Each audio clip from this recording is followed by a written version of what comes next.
ఉన్నట్టు. అది చాలా అద్భుతంగా ఉన్నది. అందులో గృహం రాక్షసానాం ఉద్యానానిచ వానరః. హనుమంతుడు రావణాసుని యొక్క కుమారులు మంత్రులు మున్నగు వాని గృహములలో మరి గమనిస్తున్నారు. ఒక్క అడుగు నిమిషం కూడా ఆకుండా ప్రతి ప్రదేశాన్ని కూడా అలా వెతుకుతున్నారు, ప్రతి గృహాన్ని వెతుకుతున్నారు, ఉద్యానవనాలు వెతుకుతున్నారు. జంకులు ఏమాత్రం భయం లేకుండా తిరుగుతున్నారు. ఇక్కడ తనని కానీ దేశం ఒంటరిగా వెళ్ళారు, రంగానగరంలో ప్రవేశించారు. ఎంత ధైర్యంగా తిరుగుతున్నారండి ఆయన. ఏమాత్రమో భయం లేదు. ఆయన తలుచుకుంటేనే మనకు భయం లేదే. కాబట్టి ఆయనకు భయం ఏమిటండి? బుద్ధిర్బలం యశోధైర్యం నిర్భయత్వం అరోగత అజాడ్యం వాక్పటుత్వం చ హనుమస్మరణార్థం. ఇప్పటికి కూడా చిన్నపిల్లలు ఎవరైనా భయపడితే ఒకసారి ఆంజనేయ స్వామిని స్మరించమంటారు, ఆంజనేయ స్వామి యొక్క సింధూరాన్ని పెట్టమంటారు. ఇన్ని భూత ప్రేత పిశాచములన్నీ కూడా దూరం చేసే మహానుభావుడు. ఎప్పటికీ యథార్థంగా ఇప్పటికీ జరుగుతున్నటువంటి విషయం. అంత అద్భుతమైన శక్తివంతుడు ఆయన. మరి ఉద్యానవనాలు చూస్తున్నారు, జంకు గొంకు లేకుండా సంచరిస్తున్నారు. కుంభకర్ణుని యొక్క గృహానికి వెళ్ళారు, విభీషణుని గృహానికి వెళ్ళారు.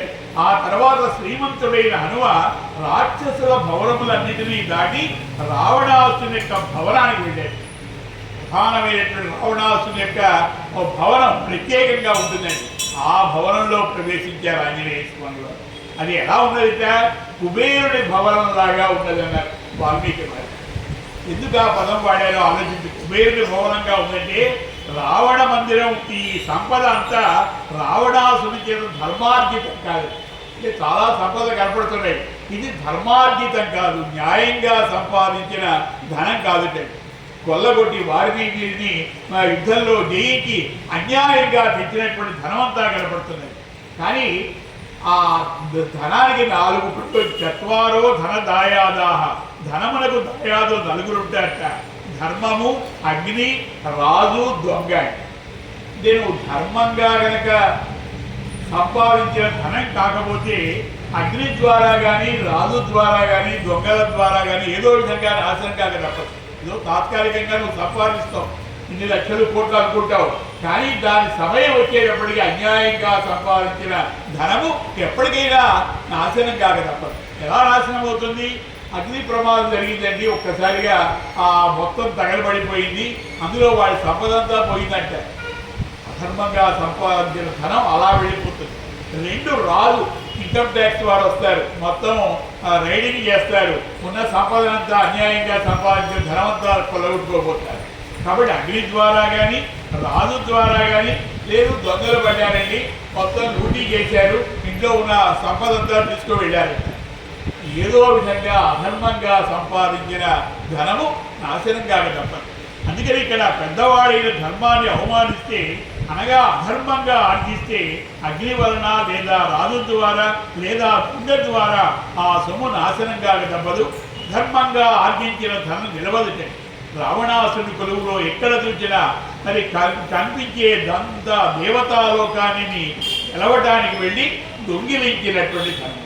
అందుకని కుబేరుని భవనంలాగా ఉందన్నారంటే ఇదంతా స్వర్గంలో ఆ కుబేరుని దగ్గర నుంచి కొల్లగొట్టుకొచ్చిన ధనం. కాబట్టి అన్యాయంగా తెచ్చిన ధనం ఎప్పటికైనా పోతుందని ఆ సూచనాప్రాయంగా తెలియజేస్తున్నారు. గృహం రాక్షసానాం ఉద్యానాని చ వానరః. హనుమంతుడు రావణాసుని యొక్క కుమారులు మంత్రులు మున్నగు వారి గృహములలో ఒకదాని పిమ్మట ఒకదానిని ఉద్యానవనములను చూస్తూ జంకులెంకులేక సంచరిస్తుంటే అక్కడ ధనాగారాన్ని పెంచారు. మ్రోయితున్న అందెల రవములతో, మొలత్రాళ్ల చిరుగజ్జల నాదములతో, మధ్యల మ్రోతలతో మహాధ్వని కలది వందలాది స్త్రీ రత్నములతో వ్యాప్తమై ఉన్నటువంటి రావణాసుని యొక్క మహాగృహాన్ని చూచారు. అది విశ్వకర్మ నిర్మించిన అన్నిటిలో చాలా గొప్పది. దాన్ని పుష్పకము అంటారు. రావణాసుని యొక్క భవనం పేరేమిటండి? పుష్పకము. మన ఇంటికి కూడా ఒక్కొక్కరు ఒక్కొక్క ఇంటి పేరు పెట్టుకుంటారు. లక్ష్మీ నివాసమనో లేదు ఇంకొకటో మడి దీపమనో అలా పేరు పెట్టుకుంటాం. ఈయన ఎవరి పేరు పెట్టుకున్నారట? పుష్పకము అని పేరు పెట్టారు. అంటే ఆ భవనం ఎలా ఉన్నది అంటే మరి కుబేరుడు బ్రహ్మను గురించి తపస్సు చేసి ఆ విమానాన్ని పొందాడు. రావణాసుడు కుబేరుని జయించి ఆ భవనాన్ని సంపాదించి లంకలో ఉంచాడు. అందులో కూర్చున్నటువంటి వారు ఎక్కడికి వెళ్ళాలంటే అక్కడికి వెళ్తారు. పుష్పక విమానం అంటే మనం కూర్చొని ఫలానాతోటి వెళ్ళాలి. ఇప్పుడు అమెరికా వెళ్ళాలంటే క్షణంలో అక్కడ ఉంటాయి. ఇక్కడ ఈ రావణాసుని యొక్క భవనం కూడా పుష్పకం అని పేరు పెట్టుకున్నాడు. ఆ భవనంలో కూర్చొని ఎక్కడికి వెళ్ళాలంటే అక్కడికి వెళ్తాడు. ఇంత గొప్ప భవనం అవుతాడు. పైగా ఈ పేరు పెట్టడానికి కారణం ఏమిటా? మరి పుష్పానికి ఎలా చుట్టూ రేకులు ఉంటాయో ఆ గోపురాలున్న భవనాలు, పుష్పానికి ఎలా చుట్టూ రేకులు ఉంటాయో ఈ భవనానికి కూడా చుట్టూ గోపురాలు ఉన్నాయిట. ఆ గోపుర భవనాలకి మధ్య మధ్య ఈ పుష్పక భవనము రావణాసురుడికి అద్భుతంగా ప్రకాశిస్తున్నది. ఆకాశమంత ఎత్తులో ఉండి బంగారంతో చేయబడి రత్న ప్రభలతో వెలుగొందుతున్న ఆ పుష్పక విమాన గృహంలోనే రావణాసురుడు నివసిస్తాడు. అటువంటి పుష్పక విమాన భవనంలో రావణాసురుడు నివసిస్తున్నాడు. ఆంజనేయ స్వామి వారు వెతికి చివరికి రావణాసురుడు నివసించేటువంటి ప్రధానమైనటువంటి భవనంలో ప్రవేశిస్తున్నారు. జయ శ్రీమద్రమారమణ గోవింద శ్రీరామ్ జయ రామ్ జయ జయ రామ్ శ్రీరామ్ జయ రామ్ జయ జయ రామ్ శ్రీరామ్ జయ రామ్ జయ జయ రామ్ శ్రీరామ్ జయ రామ్ జయ జయ రామ్ राजा रामचंद्र महाराज की, सीता माता को, पवन सुत हनुमान की, ఏడుకొండలవాడ వెంకటరమణ. ఈ కార్యక్రమం అంతా రికార్డ్ చేసి పెడితే సంకీర్తన చేసేటప్పుడు మీ అందరి యొక్క నాదం కూడా ఎంత బాగా వినపడ్డదు. కొన్ని ఊళ్ళకి వెళతాం, నామస్మరణ చేయమంటే మేమే కానీ ఒక్కరు కూడా గుర్తు కలిపేవారు ఉండదు. కానీ చాలా భక్తితో మీరు ఆ రామనామ స్మరణ చేసినటువంటి ఆ వీడియో విన్నప్పుడు చాలా ఆనందం వేసింది. ఎందుకంటే రామనామ స్మరణ ఎంత గొప్పదంటే, రా అంటే చాలు పాపాలు పటాపంచలవుతాయి. మా కవాటమై ఢీకొను, మానగానే పాపాలు మళ్ళీ లోపలికి రాకుండా ఒక తలుపు మూసినట్టుగా ఉంటుంది. రామదాసు గారు చెప్తారు. హైదరాబాద్లో నేను చెప్తుంటే ఒక ఆయన అడిగారు, పాపాలన్నీ బయటికి వస్తాయి అన్నారు కదా స్వామి, ఆ బయటికి వచ్చిన పాపాలు ఏమవుతాయని అడిగాడు. ఒకసారిగా అర్థం కాల. మరి వెంటనే ఎదిగో స్వామి స్ఫురించారేమో. ఏమీ లేదయ్యా, రామనామం పలికినప్పుడు జై అన్నటువంటి వారు పాపాలన్నీ కూడా తొలగిపోతాయి, అనని వారు ఎవరైనా ఉంటే వారిని ఎత్తున వచ్చి పడతాయన్నారు.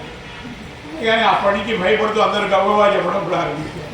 భీతినైనా ప్రాణభీతినైనా ఏదో విధంగా రామనామం చేస్తే దానివల్ల కలిగేటువంటి ఫలితం ఇంత అంతా కాదు. అంటే మనకు తెలియకపోవచ్చు. మనకు ఉన్నటువంటి గ్రహదోషాలన్నీ కూడా తొలగిపోతాయి, ఉన్నటువంటి ఆపదలు కొంతవరకు తొలగిపోతాయి. అంటే అనుభవించక తప్పదు. అంటే మన కర్మ అనుభవించాలి. 1,00,000 రూపాయలు ఖర్చు పెడితే కానీ తగ్గినటువంటి వ్యాధి వచ్చిందనుకోండి, ఈ రామనామ స్మరణ ద్వారా మంచి ప్రవర్తన ద్వారా కనుక ఉంటే ఏ 10 రూపాయల మందుతోనో తగ్గిపోతుంది. అనుభవించక తప్పదు, కానీ అనుభవించడంలో తేడా.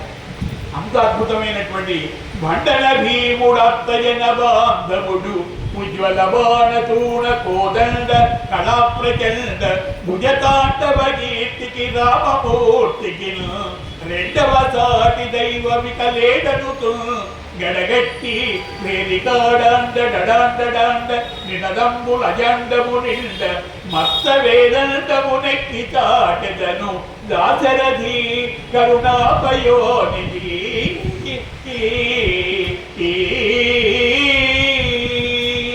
దాశరథి కరుణాపయోనిధి, కరుణా సముద్రుడి అయ్యా. అద్భుతంగా రాశారండి రామదాసు గారు ఆ దాశరథి శతకాన్ని. అటువంటి 3 రాజులు మన భారతదేశాన్ని పరిపాలించేవారు. ఒకరు త్యాగరాజు, ఇంకొకరు కోతరాజు, 3వ రాజు గోపరాజు. నగరాయ స్వామి వారేమో కీర్తనల ద్వారా, రామనామ స్మరణ ద్వారా అనేక కీర్తనలు రచించి ఆయన కృతార్థుడైనారు. కోతల గారు భాగవత రచన ద్వారా ఆయన కృతార్థుడైనారు. గోపన్న గారు అంటే రామదాసు గారు ఉట్టి గోపురాలు కట్టించి అనేక రకాలుగా స్వామి సేవ చేసి చివరికి ఆ జైల్లో ఉన్నప్పటికీ కూడా అనేక రకాలుగా స్వామిని ప్రార్థి, అబ్బబ్బాయి దెబ్బలకు ఓర్వనయ్యా, నేనేమి ఖర్చు పెట్టాను నీకోసమే కదా అని లెక్క చెప్పి స్వామిని కటాక్షం కలగాలంటే రామలక్ష్మణులు ఇద్దరు కూడా మారు వేషాల్లో వచ్చి ఆ బాకీ తీర్చి వెళ్ళారు. ఇది యథార్థంగా మనం కనబడుతున్నటువంటి కథే కదా. అంత అద్భుతమైనటువంటి ముగ్గురు రాజులు మన భారతదేశాన్ని నిజమైనటువంటి రాజులుగా చెప్తారు. ఇక్కడ ఆంజనేయ స్వామి వారు ఆ పుష్పక విమాన గృహంలో మరి వైడూర్యములు చేసిన వివిధ పక్షులు, జంతువులు, ప్రతిమలు జీవం ఉట్టిపడేట్టుగా ఉన్నాయి. అనేక రకాలైనటువంటి పక్షుల యొక్క బొమ్మలు అన్ని బంగారంతో చేయబడి ఉన్నాయిట. ఆ జీవం ఉట్టిపడేట్టుగా ఉన్నాయిట అవన్నీ కూడా. వెంబట హనుమ మనోహరమైనది బంగారం వలె సుందర రూపము కలిగినటువంటి ఆ పుష్పకంలో నిశ్చిత బుద్ధి గలవాడు, సదాచార సంపన్నుడు, మహాత్ముడైనటువంటి హనుమ మనస్సు సీతాదేవిని చూడక చాలా వ్యాకుల చెందింది. ఎంతో బాధపడుతున్నారు. ఎప్పుడు కనపడుతుంది అమ్మా, ఎప్పుడు నీ దర్శనం అవుతుంది? భవానీ భవనాగమ్య భవారణ్య కుఠారిక భద్రప్రియ భద్రమూర్తి భద్ర సౌభాగ్యదాయని వదారు. నీ దర్శనం లేకుండా నేను ఎలా జీవించగలుగుతాను అని అంత పరితాపడుతున్నారు. ఆ తర్వాత విమానం ప్రతిభాగము ప్రయత్నపూర్వకంగా నిర్మించబడ్డది. అందులో అమూల్య రత్నములు కూడా పొదగబడి ఉన్నాయి. కుండలములతో శోభిల్లేటువంటి ముఖము గలవ. అలాగే మహాకాయులు ఆకాశ 1000 మంది స్త్రీలు రావణాసుని చుట్టూ కూడా ఆయన్ని కాపలా కాస్తున్నారు. మరి అర్ధరాత్రి వరకు వివిధ క్రీడలలో పాల్గొని అలసిపోయి త్రాగి నిద్రావసులై ఉన్నారు. అర్ధరాత్రి దాకా ఆ రాక్షసుల పనే ఉందండి. 24 గంటలు తాగటం, తదనాడటం. ఇప్పుడు కూడా చూస్తున్నాం ఆ రాక్షస ప్రవృత్తి గలవారు విపరీతంగా తాగుడికి అలవాటై అనేక రకాలుగా అన్నిటికీ బానిసలైపోయి ఇంటిని పట్టించుకోకుండా మరి ఒంటిని కూడా లెక్క చేయకుండా సర్వనాశనమైనటువంటి వారు ఎంతమంది ఉన్నారు. కాబట్టి ఆ తాగుడనే కూడా ఎంత భయంకరమైనటువంటిదో ఈ రాక్షస యొక్క ప్రవృత్తిలో చెప్తున్నారు. అర్ధరాత్రి దాకా తాగి తందనాడట, వివిధ క్రీడలలో పాల్గొన్నట్ట, అలసి త్రాగి నిద్రావసై మరి వస్త్రములు సరిగా ఉన్నాయా లేవా ఏమీ తెలియక అలా పడి ఉన్నట్టండి ఆ రాక్షస భవనం అంతా. వారందరినీ చూచాడు. కదలికలు లేకుండా చేత ఆభరణముల మూతలు లేక నిశ్శబ్దంగా ఉన్నటువంటి ఆ గాఢ నిద్రా పరవశులైన రాక్షసాంగులను సమూహాన్ని శబ్దము చేయనటువంటి హంసలు, తుమ్మిదలతో కూడిన పెద్ద తామర కొలంలాగా ఉన్నది. కొందరు ధరించిన ముత్యాల హారాలు తెగి ముత్యాలన్నీ కూడా అలా పడిపోయినట్టు వారి చుట్టూ వ్యాపించి ఉన్నాయి. కొందరు ధరించిన వస్త్రాలు జారిపోయినట్టు. ఎందుకంటే మైకంలో ఉంటే అసలు వస్త్రాలు ఉన్నాయా, మరి వస్త్రాలు సరైన స్థితిలో ఉన్నాయా కూడా గమనించరు కదా. ఆ వస్త్రాలన్నీ కూడా జారిపోయినాయి. కొందరు మొలత్రాళ్ళు ఉప్పులగుట చేత కట్లు వదిలి చేయబడి మార్గాయాసము తొలగుట కొరకై నేల మీద పొరలినట్టుగా చేయబడిన ఆడ గుర్రాల్లాగా ఉంటాయి. ఇలా కొందరు రావణాసుని భార్యలు శ్రోతల యొక్క ముఖాలను రావణాసుని ముఖమేనని భ్రమించి ఆఘ్రాడిస్తున్నారు. తెలియదు కదా, మత్తులో ఎవరెవరో తెలియదు. కొంతమంది రావణాసుని యొక్క భార్యలు పక్కన సౌతులందరూ ఉన్నారు. రావణాసురుడేనేమో అనేటువంటి భావనతో ఆయన్ని వారిని వారు ముద్దు పెట్టుకుంటున్నారట, ఒకరి మీద ఒకరు పడుతున్నారట. కేవలము సీతాదేవి తప్పితే ఆ వనితలలో ఎవరూ బలాత్కారంగా తెచ్చిన వారు లేదు. బాగా గమనించాలి. రావణాసురుడి దగ్గర చాలామంది స్త్రీలు వచ్చారు కదా, అనేక మంది స్త్రీలు ఉన్నారు. వీరందరూ వారి ఇష్టంతో వచ్చిన వారే. రావణాసుని యొక్క వైభవాన్ని చూసి, రావణాసుని యొక్క సంపదను చూసి, రావణాసుని యందు ప్రేమ కలిగి వారంతటా వారు వచ్చిన వారేంటి ఈ స్త్రీలందరూ కూడా. కానీ ఒక సీతాదేవి మాత్రమే బలవంతంగా తెప్పట్లేదు. అదే తప్పు చేశాడు. ఎంత గొప్పవాడైనా అయితే రావణాసుని పని చేయడానికి మనకు ఆ పూర్వకథ తెలిస్తే ఏదో విధంగా మళ్ళీ ద్వారపాలకుడి జన్మ ఎత్తారు కదా, మరి విరోధం తెచ్చుకొని రాముడితో విరోధం తెచ్చుకొని త్వరగా మళ్ళీ స్వర్గానికి వెళ్ళాలని ఆయనకి విరోధి అయి ఆ సీతమ్మని అపహరించి త్వరగా మోక్షాన్ని పొందాలని వెళ్ళారని మన కథ కూడా ఉన్నది. మొత్తానికి కథాభాగంలో సీతమ్మని బలవంతంగా తీసుకుని వచ్చారు. మరి కేవలము సీతాదేవి తప్పితే ఆ వనితలలో ఎవరూ బలాత్కారంగా తెచ్చిన వారు లేరు.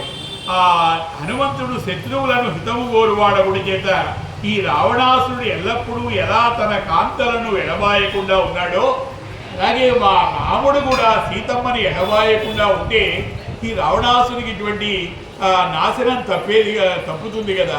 ఎందుకు బలవంతంగా తెచ్చాడు? మరి తన భార్యలతో తాను సుఖపడవచ్చు కదా, ఎందుకు బలవంతంగా ఈ సీతమ్మని తెచ్చాడు? రాముడు కూడా సీతతో కూడి ఉంటే రావణాసురులకు అవిచ్ఛిన్నమైనటువంటి సంపద నిలిచి ఉండేది కదా. అంటే రాను రాను ఆయన నాశనం అవుతాడని తెలుసు, సంపదంతా పోతుందని తెలుసు. కారణం ఏమిటి? పరస్త్రీ వ్యామోహంతో సీతమ్మని బలాత్కారంగా తేవడం చేత. ఎంత నేతినా ఎంత చూచినా ఎంత వారైనా కాంతదాసులే ఎంత నేతినా. పరస్త్రీ వ్యామోహం కలిగిన వాడికి సంపద నిలవదండి. పరస్త్రీ వ్యామోహం పాపంతో కూడినటువంటిది అనుకుంటున్నాడు. మరి ఈ విధంగా చేసి అనవసరంగా అవిచ్ఛిన్నమైనటువంటి సంపదను పోగొట్టుకుంటున్నాడు కదా అని ఆంజనేయ స్వామి అనుకున్నారు. ఇంకా భగవత్ సభ్యలో ప్రవేశించబోతున్నాం. తత్ర దివ్యోపమం ముఖ్యం స్ఫాటికం రత్నభూషితం. హనుమంతుడు ఆ విధంగా రావణాసుని భవనాన్ని పరిశీలించుతూ రావణాసుని యొక్క శయన గృహానికి చేరారు.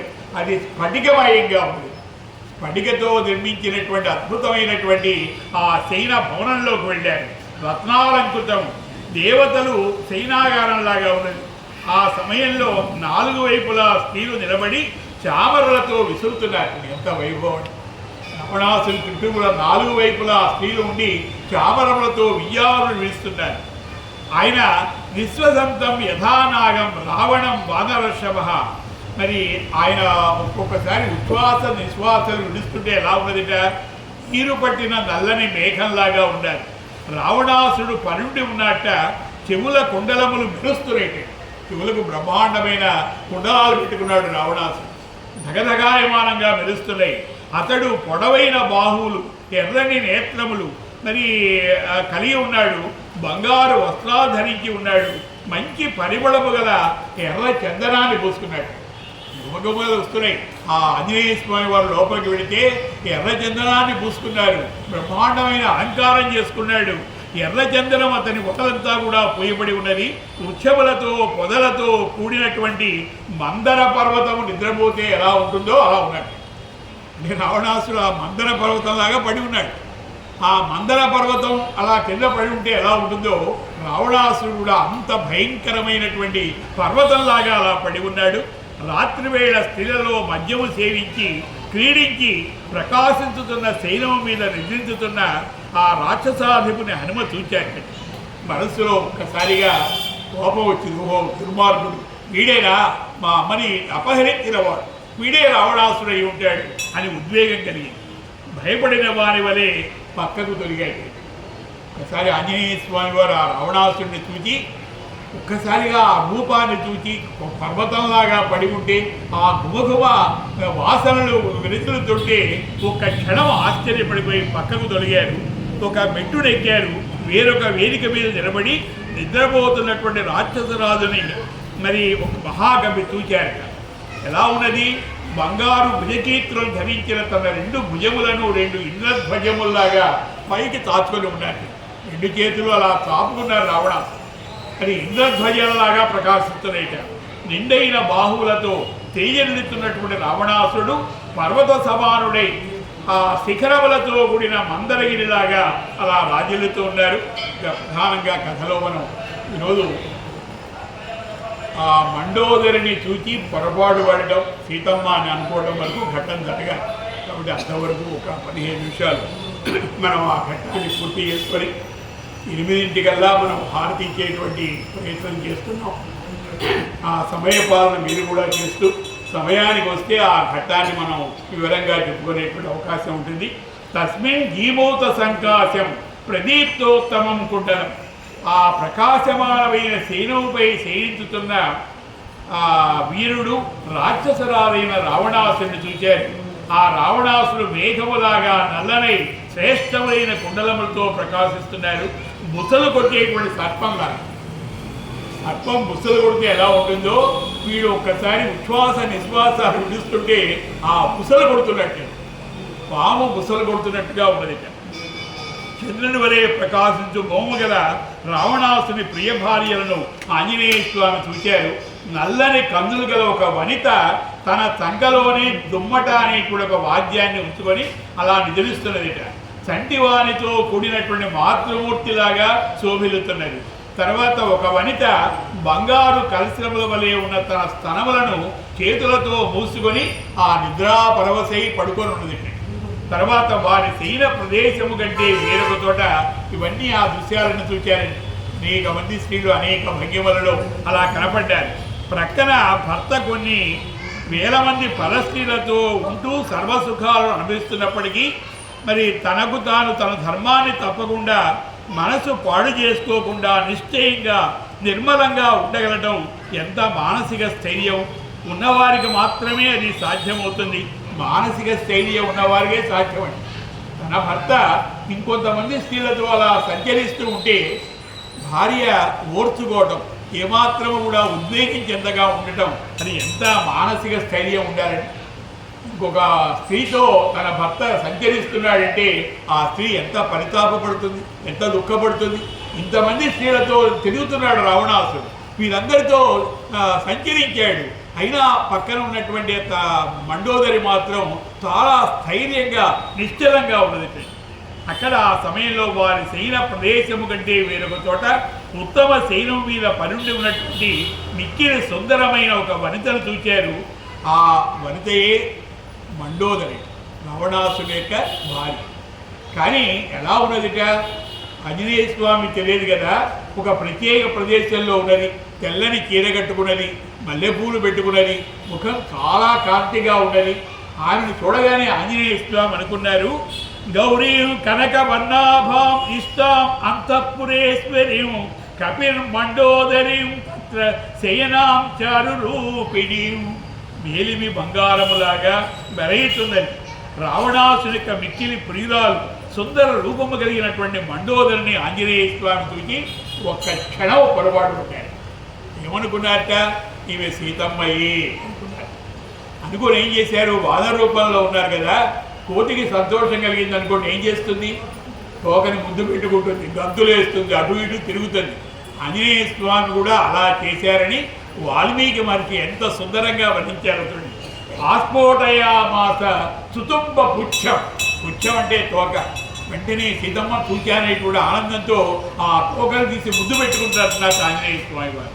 ననంద చిక్రీడ జగౌ జగా స్తంభాన్ నరోహాత్ నిపపాత భూమో. దెబ్బలు తలుచుకున్నారు, తొడలు తలుచుకున్నారు, గిర్రుల తోకలు తిప్పారు, ముద్దు పెట్టుకున్నారు, సంతోషించారు, నృత్యము చేశారు. నేను సీతమ్మను చూచాను, నేను సీతమ్మను చూచాను అని ఆనందపడిపోతున్నారు. ఇదంతా ఎంతసేపు అండి, ఒక క్షణం మాత్రం. వెంటనే కేవలము శాస్త్రములను చదివి ఊహించి దర్శించినట్టుగా అనుభవించుట, ప్రత్యక్షముగా దర్శించుట, ఈ రెండింటిలో చాలా తేడా ఉంటుందండి. రెండింటిలో బాగా అర్థం చేసుకోండి. కేవలము శాస్త్రాలు చదివి ఏదో దేవుడు నాకు కనపడ్డాడు, అమ్మ నేను చూచాను అని కొంతమంది అంటారు, నాకు ఇప్పుడు కనపడ్డాడని అని చెప్పుకుంటారు. నిజంగా కనపడితే ఇంతకంటే అదృష్టం ఏముంటుందండి. అది శాస్త్రములు చదివి ఊహించి దర్శించినట్టుగా భావించేవారు కొంతమంది. ప్రత్యక్షముగా దర్శించడం, నిజంగా ఆత్మసాక్షాత్కార భాగ్యం పొందినటువంటి మహానుభావులు ఎవరో ఉంటారు, వారికి వీరికి తేడా ఉంటుంది కదా. అలాగే ఆంజనేయ స్వామి వారు సీతమ్మని చూడకుండా సీతమ్మని చూసినట్టుగా ఎంతసేపు అండి, ఒక్క క్షణం మాత్రమే. వెంటనే అనుకున్నట్ట, ఆత్మానుభవము కానీ భగవంతుని యొక్క అనుభవము కానీ పొందినవారు వడలు గర్పడిచి ఆనందించి మరి తన్మయత్వాన్ని పొందుతారే కానీ ఇటువంటి చేష్టలు చేయరండి. నిజంగా దేవుడే కనపడ్డాడు అనుకోండి, రాముడే మనకు ప్రత్యక్షమైనాడు అనుకోండి, వేరే చేష్టలు ఏమన్నీ ఉంటాయా? ఏవైనా కదలగలుగుతామా, మెదలగలుగుతామా? నిజంగా స్వామిని అలా చూచి తన్మయత్వం పొందుతాం కదా. కానీ ఆంజనేయ స్వామి వారు సీతమ్మ కాకుండా సీతమ్మను చూచి ఈ చేష్టలని చేశారంటే ఈమె నిజంగా సీతమ్మ కాదు, పొరపాటు పడ్డారు. ఎందుకు పొరపాటు పడ్డారో ముందు చెప్తారు. మరి హనుమ తన కపిచేష్టలు మానేడు. ఒక క్షణం ఆగి ఆలోచించారట, పతివ్రత అయిన సీత రాముని విడిచి ఇలా నిద్రిస్తుందా? నిజంగా ఈమె గనక సీతమ్మే అయితే రాముడు దగ్గర లేకుండా ఇలా అలంకరించుకుంటుందా, ఇలా తెల్ల చీర కట్టుకుంటుందా, మల్లెపూలు పెట్టుకుంటుందా, ఇంత ముఖంలో ఆనందం ఉంటుందా? నేను ఎంత పొరపాటు పడ్డాను, నేనెంతో మోసపోతి, నేనెంతో వెర్రినైతి, ఆ నీచు తరుణిని చూచి జానకియని తోచి భ్రమసి కానక తలచి. నేనెంతో మోసపోయినా, నేనెంతో వెర్రినైనాను, ఆ నీచు తరుణిని చూచి జానకి అని నేను భ్రమపడ్డాను. ఈమె నిజంగా సీతమ్మ కాదు అనుకున్నాను. నభోక్తం నాప్యలంకృతం నా పానముపసేవితం. ఇతరుల చెంతకు సీత వెళ్ళదు, ఈమె సీత కాదు, వేరొక్కటే ఉంటుంది అని నిశ్చయించుకొని ఆనందమంతా పోయిందండి. ఈమె సీతమ్మ కాదు అని నిర్ణయించుకున్నాను. అయితే వాల్మీకి రామాయణంలో ఎందుకు ఆంజనేయ స్వామి బుద్ధిమతాం వరిష్ఠుడు కదా, సాక్షాత్తు ఈశ్వరాంశ సంభూతుడే, అంతటి వాడు ఎందుకు పొరపాటు పడ్డాడు? సీతమ్మను చూడకుండా సీతమ్మను చూచాను అని ఎందుకు భ్రమపడ్డాడో వాల్మీకి రామాయణంలో మనకు సమాధానం దొరకదు. కానీ ఇంకా కొన్ని రామాయణాలు ఉన్నాయి. మరి అధ్యాత్మ రామాయణము, మోక్షగుండ రామాయణము, ఆనంద రామాయణము, అవి కూడా యథార్థమైనవే. వీటికి వివరణగా వచ్చినటువంటి గ్రంథాలు. అందులో ఏం చెప్పారట, జానకి పతివ్రతగా మానసముల ఎదిగి ఉండి కూడా మండోదరిని ఆ వానరుడు కాంచినప్పుడు తానేలా భ్రమించే, ఎందుకు భ్రమ చెందాడు? సీతమ్మను చూడకుండా సీతమ్మను చూచినట్టుగా ఆంజనేయ స్వామి వారు ఎందుకు భ్రమ చెందారు అని ఈశ్వరుడు పార్వతీ అమ్మవారిని అడిగింది. అడిగితే అప్పుడు చెప్పారు స్వామివారు, మండోదరి యొక్క జన్మ వృత్తాంతం చెప్తున్నారు. మరి రావణాసుడి యొక్క తల్లి రావణాసుడితో అన్నదిట, నాయన నేను నిత్యము కూడా పూజించుకోవడానికి శివలింగం కావాలన్నా, ఏదో ఒక సముద్ర తీరానికి వెళ్ళి అభిషేకం చేసుకుంటుంటే ఆ లింగం కాస్త నీళ్లలో కొట్టుకోబోతున్నది. స్వామివారి యొక్క ఆత్మలింగమే నాకుంటే ఆ లింగాన్ని ఇంట్లో పెట్టుకొని చక్కగా పూజించుకుంటాను కదా నాయన, నువ్వు మహాశివభక్తుడు అంటావు, ఈశ్వరానుగ్రహ పాత్రుడివి కదా, వెళ్ళి ఎలాగైనా ఆ ఈశ్వరుని ప్రార్థించి నాకు ఆత్మలింగం తెచ్చిపెట్టరాదా అని అడిగింది. ఎవరండి? రావణాసురుని యొక్క తల్లితో రావణాసుడు తల్లి అంటున్నది, నాయనా నాకు ఆత్మలింగం కావాలన్నది. మా తల్లి కోరిక తీర్చడం కంటే మరి పుణ్యం ఏముంటుందమ్మా, ఇప్పుడే వెళ్తాను, ఈశ్వరుని ప్రార్థిస్తాను, ఈశ్వరుని మనసు కరగింపజేస్తాను, ఆ లింగం తీసుకుని వస్తానని బయ్యాడు. ఇంటికొండకు వచ్చాడు. శివుణ్ణి ప్రసన్నుని చేసుకోవటానికి అనేక రకాలుగా నమశివాయ, సాంబాయ, శాంతాయ, పరమాత్మని, మృత్యుంజయాయ, రుద్రాయ, మహాదేవాయ నమః. వైశాఖ మాసంలో పవిత్రమైన సోమవారం, ఈశ్వర ప్రీతికరమైనటువంటి అద్భుతమైన సమయం. శివం అంటే మంగళం, శివం అంటే ఐశ్వర్యం అని అందరికీ కూడా అపమృత్యువులు తొలగిపోవాలి. చంద్రశేఖర చంద్రశేఖర చంద్రశేఖర పాహిమాం, చంద్రశేఖర చంద్రశేఖర చంద్రశేఖర రక్షమాం, చంద్రశేఖర ఆశ్రయే మమ కిం కరిష్యతి వయ్యమ. ఆ చంద్రశేఖరుణ్ణి, చంద్రమౌళిని మనం ఆశ్రయిస్తే అపమృత్యువులు ఎలా వస్తాయి? హృదయపూర్వకంగా నమ్ముకోవాలి కదా. చెప్పండి స్వామివారి యొక్క నామాలు 4 గట్టిగా చెప్పండి. నమశివాయ, సాంబాయ, శాంతాయ, పరమాత్మని, మృత్యుంజయాయ, రుద్రాయ, మహాదేవాయ నమః. అద్భుతమైన దాదాపు మనం చేసినటువంటి పాపాల్లో కొన్ని పటాపంచలైనట్లే హృదయపూర్వకంగా మనం భావన చేస్తే తప్పనిసరిగా ఆ పాపాలన్నీ కూడా తొలగిపోయి పాపం తొలిగితే సుఖం వస్తుందండి. పాపము యొక్క ఫలితము కష్టము, సుఖము యొక్క ఫలితము మరి పుణ్యం యొక్క ఫలితము సుఖం. సుఖం కావాలి అంటాం, పుణ్యం ఆచరిస్తాం. కష్టాలు వద్దు అంటాం, పాపాలు చేస్తూనే ఉంటాం. పుణ్యస్య ఫలమిచ్చంతి పుణ్యం నేచ్చంతి మానవ. కాబట్టి అటువంటి పుణ్యాన్ని సముపార్జించుకోవడానికి ఇంత శ్రమపడి మరి ఇంత ఎండాకాలంలో కూడా ఇంత దోమలు గుడుతూ కూడా సుందరకాండ మీద మా సోదరు ఇప్పుడే చెప్పారు, సుందరకాండ అంటే ఎంతో ఇష్టం అండి, ప్రేమండి. అందుకనే వచ్చి ప్రత్యేకంగా ఆమె నాకు ప్రత్యేకంగా తాంబూలాన్ని కూడా సమర్పించి శ్రద్ధగా ఇంతమంది వింటున్నారంటే 10 మంది వినడమే ప్రధానంగా నేను కోరుకుంటూ ఉంటాను. లేదంటే ఎక్కడెక్కడో ప్రోగ్రాములకు వెళ్తాం, ఏదేదో సంస్కారాలు పొందుతాం. ఇక్కడ మన దేవాలయంలో అద్భుతమైనటువంటి దక్షిణాత్మకుడుగా ఆంజనేయ స్వామి ఉన్నారు. ఆంజనేయ స్వామి కటాక్షం నాతో పాటు మీ అందరూ కూడా ఈ సుందరకాండ ప్రవచనం శ్రవణము ద్వారా ఈ శుభ పరంపరను పొందాలని ప్రయత్నం చేస్తున్నాను. కొంతవరకు ఆనందంగా ఉన్నది. కుర్చీలు తింటే ఇంకా కార్యకర్తలు కొన్ని కుర్చీలు తెచ్చేటట్టుగా రేపు ఇంకా పెరగాలి. చెప్పండి, పర్వాలేదు, పుణ్యమే ఇలా జరుగుతున్నది, రండి అని మీరు వెంటే కొన్ని 4 తెచ్చారనుకోండి, వారు కూడా ఆ పుణ్యాన్ని పొందుతారు. వారిని తెచ్చినటువంటి పుణ్యం కూడా మీకు ఒకటి. కర్తా కారయితాదేవ ప్రేరకస్య అనుమోదక. చేసేవారు, చేయించేవారు, ప్రోత్సాహపరిచేవారు, చూచి ఆనందపడేవారు 4 భాగస్వాములు అవుతారు. అటువంటి పుణ్యంలో మనకు కూడా కొంత భాగం ఉంటుంది. ఈ ఘట్టాన్ని రావణాసురుడు వెళ్ళేట ఈశ్వరుడి గురించి అఖండమైన తపస్సు చేశారు. నమశివాయ నమశివాయ నమశివాయ, స్వామి నీ దర్శనం కావాలి, కాదరారా కైలాసవాస అని అనేక రకాలుగా చివరికి తన యొక్క ఎముకలు కూడా నాళములు కూడా తీసి చీల్చి అలా స్వామి యొక్క మనస్సు గ్రహించడానికి ప్రయత్నం చేశాడు. కృప చూడరా కాపాడరా నీవాడరా హరా శంకరా, కృప చూడరా కాపాడరా స్వామి, కృప చూడరా కాపాడరా నేను నీవాడలరా అని ప్రార్థన చేస్తుంటే శివుని మనస్సు కరిగింది. వెంటనే ప్రత్యక్షమైన నవడాసుడు స్తోత్రం చేశాడు. అయినా నీ భక్తికి మెచ్చుకున్నాను, వరం కావాలంటే కోరుకో అని చెప్పండి. శంకర, మా తల్లి యొక్క పూజకు ఆత్మలింగం ప్రసాదించవయ్యా, అందుకోసమే నేను వచ్చానని చెప్పండి. స్వామివారు సంతోషించి మరి భక్తుని కోరిక తీర్చాలి కదా. బోడా శంకరుడు దిగిన కోరిక ఇప్పుడు కాదనడండి శంకరుడు. మరి ఒక రాక్షసుడు నెత్తిన చేయి పెడితే భస్మయ్యేట్టుగా వరం అడిగితే అలాగే ఇస్తానన్నాడు. చివరికి స్వామి యొక్క శిరస్సు మీద చేయి పెడతానని వెంటబడ్డాడు. కాబట్టి బోడా శంకరుడు కదా ఆయన, ముందు జరిగేది కూడా ఆలోచించాడు. సరే ఆత్మలింగం ఇచ్చాడట, సరేనాయన ఈ లింగం ఇస్తున్నాను, ఇది చాలా మహత్తరమైన లింగము, దీన్ని పొరపాటులు కూడా ఎక్కడా కింద పెట్టకూడదు. ఒకవేళ మార్గ మధ్యంలో ఆ లింగాన్ని కింద పెట్టావనుకో అక్కడే ప్రతిష్ఠితమైపోతుంది, మళ్ళీ నన్ను లాభం లేదు. కాబట్టి ఎక్కడా కింద పెట్టకుండా జాగ్రత్తగా నువ్వు తీసుకొని వెళ్ళాలని చెప్పండి. ఓ అలాగే శంకర, మహాగర్వం కదండి, అహంకారం, తప్పకుండా వెళ్తాను స్వామి, తీసుకుని వెళ్తానని చెప్పన్నాడు. ఆ లింగం పెట్టవద్దని కూడా చెప్పారు. ఆ పార్వతీ లింగాన్ని అలా తీసుకుని వెళ్తుండగా విష్ణుమూర్తిని ప్రార్థించారు దేవతలందరూ కూడా. ఈ లింగమే గనక లంకానగరం చేరితే రావణాసుని జయించే శక్తి ఏ దేవతకు ఉండదు. అంత గొప్ప లింగం, ఆత్మలింగం. కాబట్టి రావణాసుడి యొక్క సంహారం లేకపోతే లోకాలు ఎలా క్షేమంగా ఉంటాయి? మరి ఈశ్వరుడేమో ఇలా ఇచ్చాడు, ఆ లింగము లంకానగరం చేరకుండా ఎలాగైనా చేయాలి. వెంటనే ఆలోచించాక ఈయన బయలుదేరేటప్పుడు గణపతిని పూజించాడా పూజించలేదా?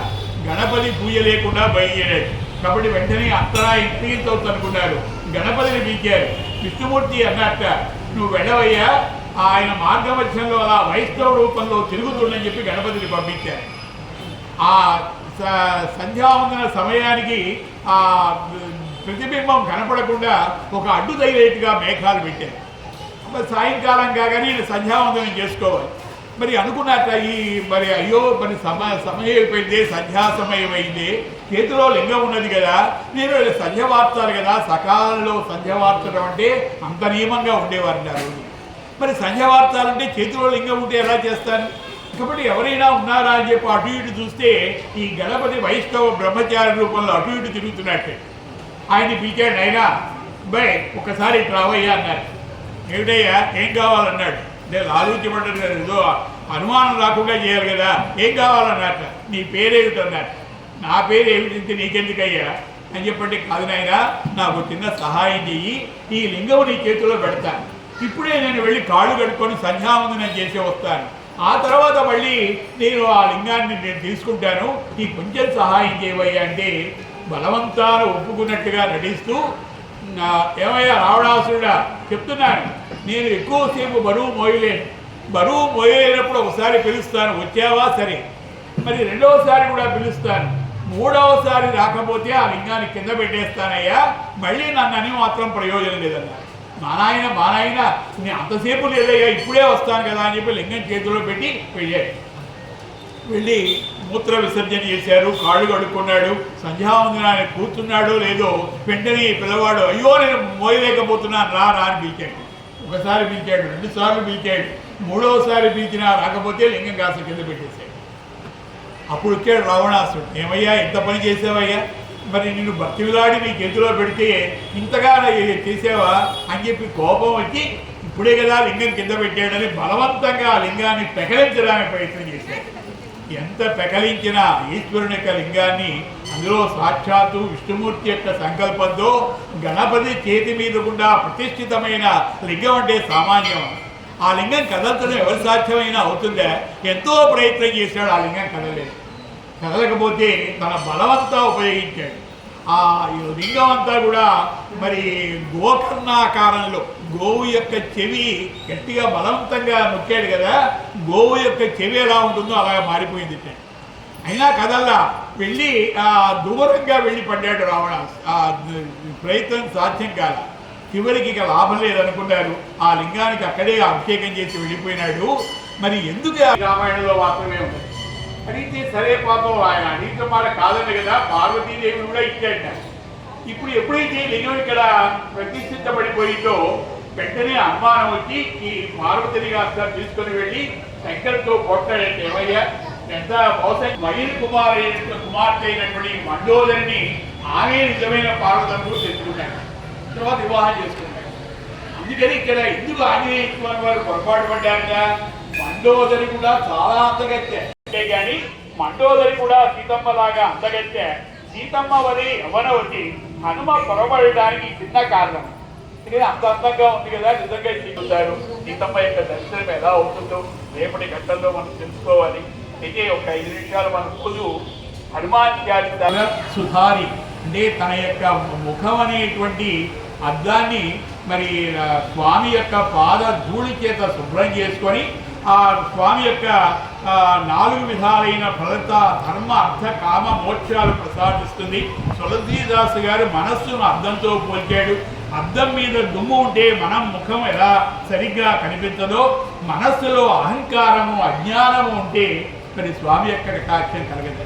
అది ప్రధానం. గురు చరణ సరోజ రజ, రజం అంటే ఆ పరాగం, బూడిద, దుమ్ము అవన్నీ పోవడం కోసం చక్కగా ఆ అజ్ఞానాన్ని పోగొట్టుకొని మొదటి దోహాలు బుద్ధిహీన తనుజానికే సుమిరౌ పవన కుమార్ అంటే అజ్ఞానం వలన కలిగినటువంటి శరీరంతో లేదా ఏమీ తెలియని తనంతో, ఓ పవన కుమార్ నిన్ను నేను ప్రార్థన చేస్తున్నానయ్యా, నాకు చదువు రాదు, తెలివితేటలు లేవు, మరి ఈ మానవ శరీరంలో ఉన్నాను, అయినా నిన్ను నేను ప్రార్థన చేస్తున్నాను. ఎవరిని? పవన కుమార్ వాయుపుత్రుడైన హనుమ నిన్ను స్మరిస్తున్నాను. బల బుద్ధి విద్య అంటే జీవితంలో విజయం సాధించాలంటే ఈ 3 అవసరం. మరి హనుమంతుడు ఈ 3టికి నిధి కాబట్టి ఈ 3 రావాలంటే క్లేశ వికారాలు అంతం కావాలి. అవిద్య, రాగద్వేషాలు, అభినివేశము. కాబట్టి నేను గురువులను ఆశ్రయించి గురుచరణ రజాబు చేత నీ మనస్సును శుద్ధి చేసుకొని, నా మనస్సును శుద్ధి చేసుకొని రాముని కీర్తిస్తాను. ఆ కీర్తన వలన ధర్మ అర్థ కామ మోక్షాలు సిద్ధిస్తాయన్నారు. తర్వాత చౌపాయిలో మరి జయ హనుమాన జ్ఞాన గుణసాగర అక్కడ ప్రారంభమవుతాయి.